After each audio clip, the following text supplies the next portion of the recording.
As we know, there are various principles of planning for building, which are as follows: aspect, prospect, privacy, roominess, grouping, circulation, elegance, sanitation, orientation, and economy. These are the guidelines for planning the buildings to suit their functional requirements. It may be noted that these are only the guidelines and not the rules. But of course, planning in tune with these principles will definitely improve the functionality of the structure. In this lecture, we will talk only about one principle, which is aspect. In the next lecture, we will talk about the remaining principles. So, what does it mean by aspect? Aspect, it is the positioning of different rooms in the house according to their functional requirement. Aspect of any room is decided by following the Sun diagram.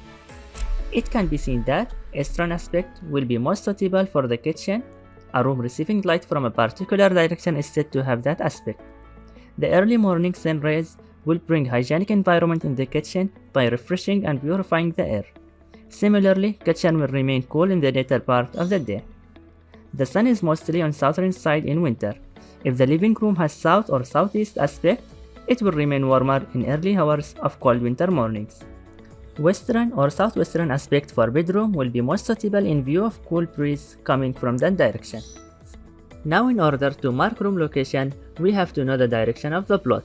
For proper plot direction, we have to make a site visit to the plot location. And with the help of a compass, we can measure the inclination of north direction from the front direction of the house. Inclination for our plot comes out to be 95 degrees from the front line. Instead of a compass, we can also use mobile to measure the inclination through compass app. Move the phone in the north direction. Tap to start measuring the angle. Move it to the front direction of the house. This is also give us 95-degree angle. There is also a third rough method to measure inclination through Google Maps. Look at the exact position of plot on map. It will give us a rough direction. Use this method only when the client has no idea about direction of the plot, as well as you are not able to visit the site due to some constraints. Now, once we have direction data of the plot, we can start locating the room location. So let's move on to AutoCAD. Open AutoCAD.